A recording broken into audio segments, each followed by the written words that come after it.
Se a Petrobras continuar com a sua política de preços, a gente só tem duas alternativas para a gasolina agora? Ou ela fica mais cara, ou ela falta no mercado? Ou será que não é bem assim? Para falar sobre esse assunto que está tão em alta, eu conversei com o Adriano Pires, do Centro Brasileiro de Infraestrutura, que foi inclusive um dos cotados para o cargo de CEO da Petrobras nas últimas trocas. E segundo ele, não são só essas duas alternativas que a gente tem. Inclusive, ele falou que essa discussão toda sobre política de preço, se interfere ou se não interfere, é da era dos dinossauros. Vamos acompanhar como é que foi essa entrevista para o Invest News. Olha só, a gente viu que o preço do diesel foi reajustado pela Petrobras recentemente, ainda siga defasado na comparação com os Isso. preços lá de fora. Agora, a gasolina não teve reajuste e a defasagem está ainda maior. Então, eu gostaria de saber, é claro que a gente espera então que ou o preço vai subir. Agora, se isso não acontecer, vai faltar gasolina? Quer dizer, a gasolina vai subir ou vai faltar? Qual que é o nosso cenário? O diesel hoje ele está passando por um momento muito particular. Historicamente, o diesel sempre foi um derivado mais barato que a gasolina. E hoje tem muitos países no mundo, inclusive no Brasil, que o preço do diesel está se aproximando na bomba do preço da gasolina e às vezes até tem ultrapassado. O que explica isso? É a guerra da Ucrânia. Os países estão com receio de sanções da Rússia que interrompam o fluxo de gás. Então, você está tendo um armazenamento muito grande de diesel em diversos países, o que faz com que o preço, né, suba, porque você está tendo uma escassez de diesel, uma dificuldade de comprar diesel no mercado. Então, o diesel descolou, como a gente fala aí no mercado, do preço do petróleo Brent, né, e descolou do preço da gasolina. Então, apesar, como você falou, do aumento lá dos 9% recente, que a Petrobras deu, quase 9%, a defasagem continua. A gasolina está com a defasagem maior porque ela não foi reajustada ao mesmo tempo do diesel. O que se imagina, né, é que se você continuar com a política da paridade de importação, a qualquer momento vem um aumento da gasolina e talvez até do diesel. Você teve aí um refresco dado aí pelo câmbio, né? O câmbio voltou a cair, voltou para 4,80, 4,81, 82, o que ajuda a reduzir a defasagem. Agora, se a defasagem não for corrigida e ela continuar crescendo, aí você vem aquela história da possibilidade de desabastecimento. Por quê? Porque o Brasil hoje importa aí cerca de 20% das necessidades de derivados, sendo que o diesel é um pouco maior, é 25%, a gasolina é um pouco menor, é 15%, 16%, o GLP é quase 30%. E aí o privado, né, o importador privado que traz produto hoje para o Brasil, não conseguiria, né? Porque ele não vai comprar um produto mais caro no mercado internacional e vender mais barato no mercado nacional, né? Ele não vai comprar por 10 e vender por 8. E aí causaria o desabastecimento. Aí levanta essa hipótese da Petrobras arcar com esse prejuízo. A Petrobras já fez isso no passado, lá no governo, principalmente da presidente Dilma. A Petrobras importou produto mais caro e vendeu mais barato aqui dentro, que naquela ocasião, por exemplo, fez um rombo no caixa da empresa de 40 bilhões de dólares. Hoje, fazer isso é mais difícil. Por que é mais difícil? Porque no governo Temer, na gestão do Pedro Parente à frente da Petrobras, se instituiu uma série de normas de compliances e no próprio estatuto da Petrobras, que se o governo determinar como acionista majoritário alguma política que cause prejuízo para a empresa, política de preço, ele tem que ressarcir a empresa dessa diferença. E, além do mais, também você tem aí uma dificuldade, porque os diretores e os conselheiros, se aderirem a uma política dessas, também vão expor os seus CPFs, né? O que eu imagino que vai ser difícil. Por isso que hoje fazer uma política de controle de preço, fazer uma política que cause prejuízo para o caixa da Petrobras, é muito difícil ser adotada em função dessas novas regras, né? Regras essas que foram feitas porque a Petrobras, né, às vezes a gente esquece, ela não é uma empresa estatal, ela é uma empresa de economia mista. Então a gente tem que prestar contas ao acionista minoritário. Agora, ainda assim, a gente vê constantemente bastante discussão, bastante barulho em torno disso. A política de preços, por exemplo, é constantemente alvo de questionamentos, inclusive pelo presidente da República. Existe algum risco de haver uma mudança nessa política de preços? Afinal, a empresa tem, como o senhor mesmo mencionou, as próprias regras, o próprio estatuto, ou seja, não é tão fácil assim mudar uma política como essa. Mas ainda assim, que tipo de consequência a gente pode ter no mercado de combustíveis com toda essa discussão, com todo esse ruído até que pode acontecer? Olha, a gente deu um certo azar, né? porque a gente está vivendo um período de uma normalidade muito grande, né? A normalidade dada pelo mercado externo, que é petróleo acima de US$ 100 em função aí da guerra, é também câmbio muito real, muito desvalorizado em relação a dólar, né? A gente está aí na média sempre de 21 para cá acima de 5, né? Em torno de 5. E a outra fato é que estamos num ano eleitoral, né? Então, tudo isso faz com que você tenha uma discussão muito acalorada em relação à política de preço. Essa questão sempre vai e vem na história do Brasil e da Petrobras, né? Não é o governo Bolsonaro que tem esse discurso de ameaçar, intervir na Petrobras, mudar a política da paridade de importação. Isso já ocorreu em diferentes governos, no Fernando Henrique, no Lula, na Dilma foi o ápice, né? Porque, no fundo, a Petrobras ela sempre foi usada, né, pelo governo, enquanto controlador da empresa, para combater a inflação, né, e para também ajudar nas eleições. E agora não é diferente, agora está sendo a vez do Bolsonaro. Se a gente tivesse tido sorte desse ano de eleição, o petróleo está a US$ 50 e o câmbio a 3, a gente não teria nem troca de presidente da Petrobras, né? Eu tenho falado aí diversas vezes que provavelmente o presidente ainda seria o Roberto Castelo Branco. Mas a gente não deu essa sorte, né? E aí, agora, mudar essa política de preços, eu acho, volto a dizer, difícil no sentido de mudar para aquela velha prática do controle de preço. Agora, você tem alternativas, a gente tem aí colocado diversas vezes, diversas ocasiões, que o governo poderia criar um fundo.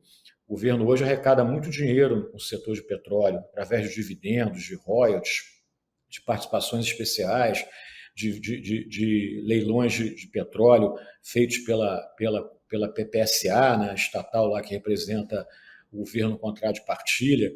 Então, a gente poderia criar um fundo semelhante, parecido aí com o que foi o fundo do diesel, criado no governo Temer, para evitar a greve dos caminhoneiros, né? Os estados também poderiam reduzir um pouco o ICMS, né? Porque, afinal de contas, eles também estão arrecadando muito esse ano em função do petróleo, do derivado está caro, né? Como o ICMS é ad valorem, é um percentual em cima do preço do petróleo, eles também estão com o cofre cheio. Então, o Estado está com o cofre cheio, o governo federal, o Tesouro está com o cofre cheio. Acho que tem que sentar todo mundo na mesa e vamos tentar dividir um pouco, dar um pouco desse recurso para a sociedade, para que a sociedade não arque sozinha com o tal do efeito guerra, né? Acho que não é justo. Então, a gente precisa socializar, principalmente nesses períodos de excepcionalidade, esse dinheiro, né?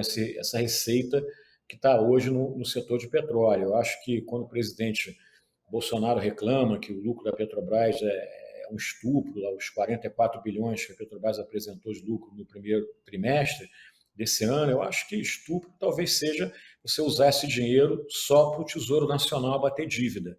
Eu acho que não é justo isso. Então, tem alternativa a essa prática de controle de preço. Agora, a sociedade brasileira está acostumada, né? Que toda vez que tem preço alto, toda vez que tem eleição, a política é intervir na Petrobras. E no fundo, no final do dia, o que a sociedade quer é preço mais barato, é não gastar tanto dinheiro com combustível. Não importa se a política é de intervenção na Petrobras ou se é uma política pública. Agora, para nós que somos do setor e para o governo, importa sim, né? Porque a política pública é um instrumento justo, é um instrumento que precisa ser utilizado particularmente em períodos de excepcionalidade, como foi, por exemplo, utilizada no auge da pandemia, ao se dar R$ 600 para as pessoas mais carentes. E agora intervir no preço, não. Intervir no preço da Petrobras é uma política dinossáurica, é uma coisa do passado que não faz nenhum sentido. De qualquer maneira, é o debate que está na mesa. E aí eu sou muito cético, né, em relação a empresas de economia mista, né? Então, a empresa de economia mista no Brasil me parece que é uma coisa que não dá certo e nunca dará certo. Então, a longo prazo, o que eu defendo para a gente acabar com essa discussão controla preço, não controla preço, a gente incentivar que venham investidores para refinarias, que nós tenhamos concorrência nas refinarias, que nós consigamos aumentar a nossa capacidade de refino para a gente não ter mais paridade de importação, ter a paridade de exportação, é privatizar a Petrobras, né?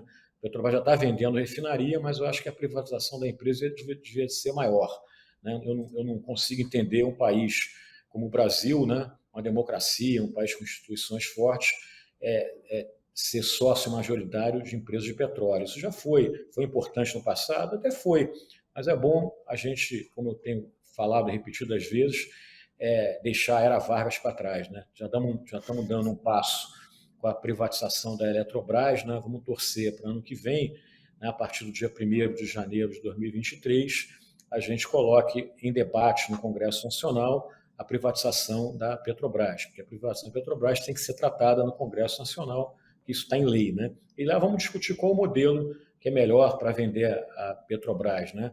Mas sempre tendo como norte um modelo, né, que traga concorrência, né? Porque a concorrência é o sistema que mais defende o consumidor e não o monopólio. São pontos interessantes que o senhor traz justamente dialogando com uma das primeiras perguntas que eu fiz aqui na nossa conversa, porque a gente pressupõe que se não vai haver interferência ou alteração da política de preços, a gente só tem duas saídas, ou ver a gasolina aumentar nesse momento de defasagem, por exemplo, ou faltar no mercado. A gente costuma ser ali ou 8 ou 80, mas com a criação de fundos, por exemplo, ou alteração no ICMS, privatização, ou seja, uma série de discussões que podem acontecer para tirar a gente aí dessa dualidade de cenários que podem acontecer. É isso que o senhor está dizendo? Exatamente. Eu acho que a gente já está atrasado nessa discussão, entendeu? Hoje a discussão está muito dura, né? É o presidente reclamando da Petrobras, é a Petrobras também não tendo um diálogo bom com o presidente, é a Petrobras também não tendo um diálogo, uma comunicação boa com a sociedade, né? A sociedade hoje também culpa muito a Petrobras pela gasolina cara, pelo diesel caro, pelo botijão caro, e a culpa não é da Petrobras, a culpa é do mercado, que o petróleo está caro, a culpa da política econômica também, que fez com que o câmbio se depreciasse muito. Mas o fato é que eu acho que tem um problema sério de comunicação da Petrobras com a sociedade e do presidente com a sociedade e do presidente com a Petrobras e a Petrobras com o presidente. Não é possível que não se estabeleça uma comunicação mais friendly, né, mais amigável entre a empresa e o acionista controlador. A empresa não pode brigar com o acionista controlador e o acionista controlador também não deveria brigar com a empresa. E é isso que está acontecendo. E agora, para que isso seja resolvido, você tem que ter uma política de comunicação melhor de ambas as partes e com propostas mais realistas, e em vez de estar adiando a resposta. Quanto mais você adia uma resposta, quanto mais você fica perseguindo uma solução que não é crível, como a questão do controle de preços, o problema vai ganhando uma dimensão muito maior. Então, por que não a gente fazer a questão do fundo, que é uma coisa muito simples? Aí muita gente diz assim, não dá para fazer o fundo nesse momento, que já está em cima de uma eleição, está 4 meses da eleição, porque você vai furar o teto de gastos e porque você vai ser acusado de crime eleitoral. Mas eu acho que ainda dá tempo, sim. O governo poderia enviar uma MP de um crédito extraordinário para o Congresso, alegando que a gente está numa guerra. E esse efeito guerra não é justo que a sociedade pague por ele. A sociedade pode pagar pelo preço de mercado do petróleo, que sem guerra seria $95. Então, a partir de $95, acho que tem que ter um fundo. Então, essa medida essa MP de crédito extraordinário deveria ser enviada imediatamente para o Congresso. E aí você atenuaria muito essa discussão, essa má relação entre o presidente Bolsonaro e a Petrobras, né? Você começaria a resolver isso, ao mesmo tempo também que a gente precisa, volto a repetir, de ter uma política de comunicação melhor. Está muito ruim a comunicação da empresa com a sociedade e do próprio presidente também, porque, no fundo, um fica culpando o outro. E a gente não vai chegar a lugar nenhum com isso. E no final do dia, a gente está muito dependente, né, de variáveis que a gente não controla, que é o câmbio e o preço do barril. E a gente entende a chateação do presidente Bolsonaro, porque ele está chateado, como eu também estou chateado, como todo mundo está, quando para o carro no posto, gasta R$400, R$500 para encher o tanque, quando gasta R$120, R$150 para um botijão de gás, quando o caminhoneiro gasta R$1.500, R$2.000 para encher o tanque de um caminhão. Todo mundo está chateado. E o presidente mais ainda, porque ele está numa campanha de reeleição. E essa questão do preço de combustível é um fator determinante para ele ser reeleito. E aí, como ele não está conseguindo uma política de fato, de criar fundo, também não consegue controlar o preço da Petrobras, aí fica nessa coisa de trocar presidente, porque é a maneira que ele tem de mostrar para a população que ele está tentando alguma coisa. E aí ele acaba sendo acusado de querer intervir na Petrobras, querer controlar o preço, né? Coisa que não aconteceu até agora. Você lembra que quando o general Silvio Luna substituiu o Roberto Castelo Branco, todo mundo falava que ele ia controlar o preço, controlou coisa nenhuma. A política continuou sendo da paridade de importação. O próprio Zé Mauro, que está tendo uma passagem rápida, já deu um aumento aí de quase 9% no diesel. Então, a solução não está na Petrobras, a solução está em política de governo.